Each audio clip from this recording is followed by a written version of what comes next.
Para cuando termines este vídeo, Europa se habrá gastado ya más de 5 millones de euros en su gran plan comercial y militar para dejar de ser el siervo de Estados Unidos y combatir el crecimiento de China e India.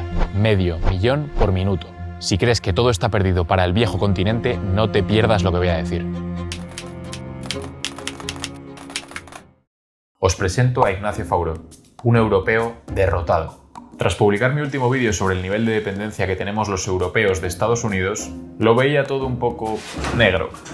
Tanto que ni siquiera un vídeo del bueno de Rayo me animaba. Pero cuando todo parecía perdido, recibí el correo de un amigo economista. Autonomía estratégica abierta. Todavía quedaba un rayo de esperanza y me lancé a leer el informe. La Comisión Europea definió en 2021 la autonomía estratégica abierta como la capacidad de la Unión Europea para tomar sus propias decisiones y dar forma al mundo que la rodea, a través del liderazgo y el compromiso, reflejando sus intereses y valores estratégicos. Esto sinceramente me parecía el típico concepto rimbombante que utilizan los políticos para darse importancia. Y rápido quise saber si esto se traducía en acciones reales. Lo que queda claro es que Europa por fin reconoce que están entre la espada y la pared y que tienen que cambiar cuanto antes. Así que se marcaron 4 líneas de acción. Si el COVID nos demostró algo es que como dependas mucho de uno o dos países y por lo que sea el comercio se pare en seco, te vas a quedar como Frodo cuando se le terminó el pan élfico. Así que el primer objetivo era lidiar con los puntos débiles en las cadenas de suministros y fomentar el Made in Europe. Lo que se lleva aquí todas las portadas es la transición ecológica hacia una economía más verde, que implicaría una fuerte reducción en la dependencia energética de Europa, reduciéndola en principio hasta el 10% en 2050 en un escenario de cero emisiones. Pero es que la ruptura con Rusia y el alto precio que pagamos a Estados Unidos y otros países por energía les ha obligado a acelerarlo todo, y han aprobado el plan de emergencia REPowerEU, para independizar a Europa de los combustibles fósiles mucho antes de 2030. Y esto de ser los más verdes está muy bien.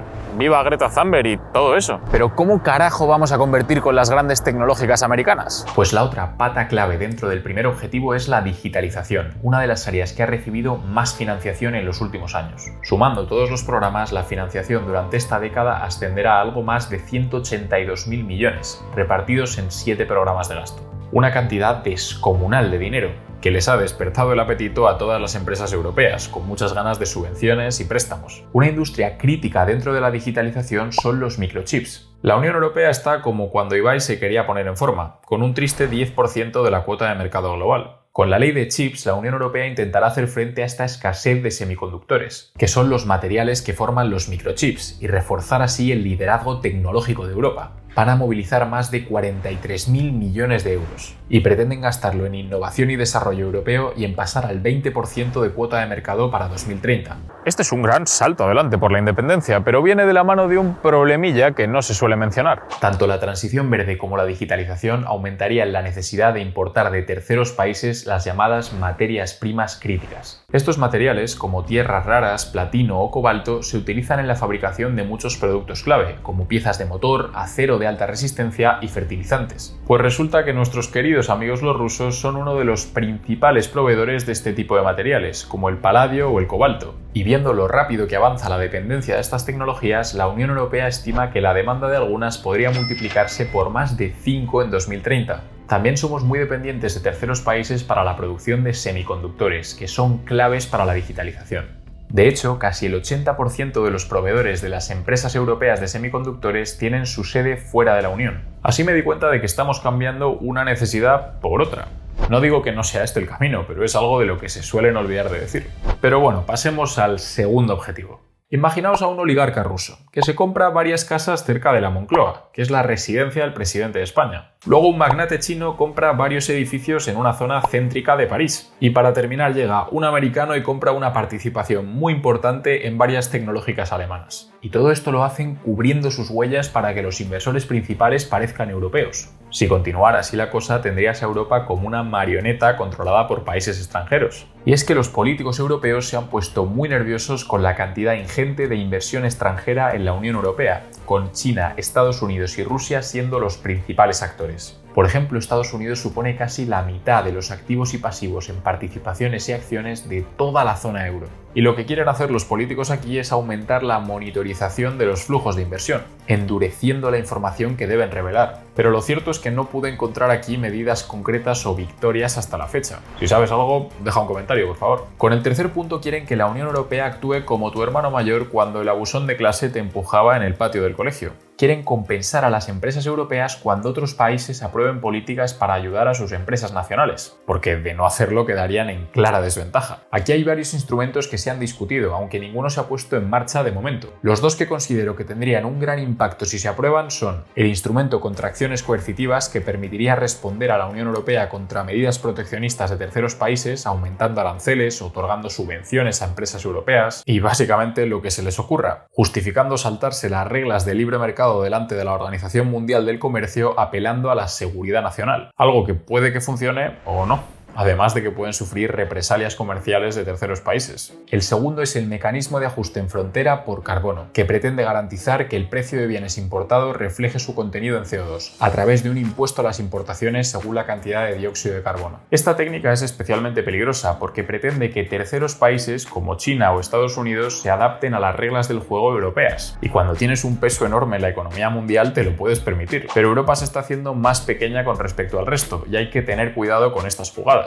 El último objetivo pretende reforzar el papel internacional del euro. Este es un tema muy amplio y va de la mano de la lucha entre Estados Unidos y China, o mejor dicho, entre el dólar americano y el yuan, para ser la moneda de referencia. Está claro que tienen sus inconvenientes, pero están luchando por la independencia estratégica y hay dinero de sobra para cambiar las cosas. Sin embargo, empecé a escuchar una voz fría en la lejanía.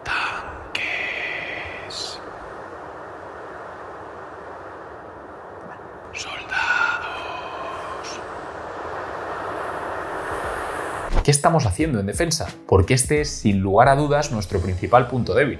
La política común de seguridad y defensa es el principal marco político a través del cual los Estados miembros pueden desarrollar una cultura estratégica europea de seguridad y defensa. Pero esto ya estaba operativo. Con la guerra, el bueno de Josep Borrell, alto representante de la Unión Europea para Asuntos Exteriores y Seguridad, se ha puesto las pilas con la aprobación de la Brújula Europea el 21 de marzo de 2022. Que ha actualizado estas políticas. Lo más destacable ha sido la creación de la capacidad de despliegue rápido de la Unión Europea, de hasta 5.000 militares para diferentes tipos de crisis, con capacidad de despliegue entre 5 y 10 días. Esto debería estar plenamente operativo en 2025 como máximo, pero el director del Instituto Elcano nos pide que no nos volvamos locos. En una entrevista aseguró que esto no va a ser como cuando Aragorn convocó al ejército de fantasmas en El Retorno del Rey. Luchad para mí.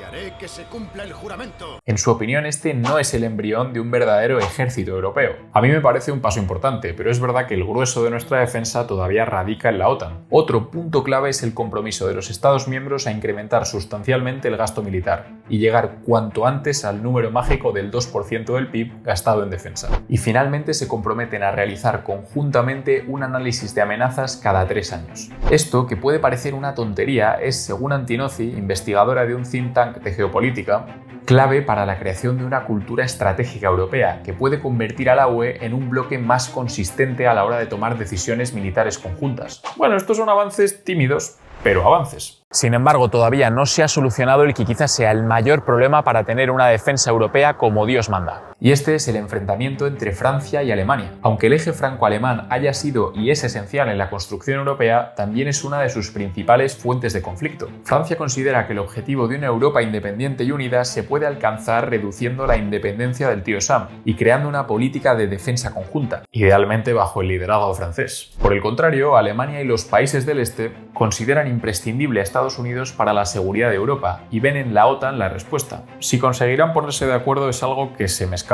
Aunque por lo que hemos comentado hasta ahora parece que están dando pequeños pasos hacia la dirección francesa, de la cual Josep Borrell es férreo defensor. Después de todo este análisis me siento un poco mejor. Está claro que la Unión Europea es al menos consciente de sus deficiencias. Y en defensa hemos empezado a asomar un poco la cabeza, aunque la división interna y la dependencia de la OTAN todavía son fortísimas. Si quieres conocer cuál es el nivel actual de dependencia entre Estados Unidos y Europa y cómo han llegado hasta ahí, porque ya os digo que os va a sorprender, no os perdáis este vídeo. Un abrazo y hasta la próxima.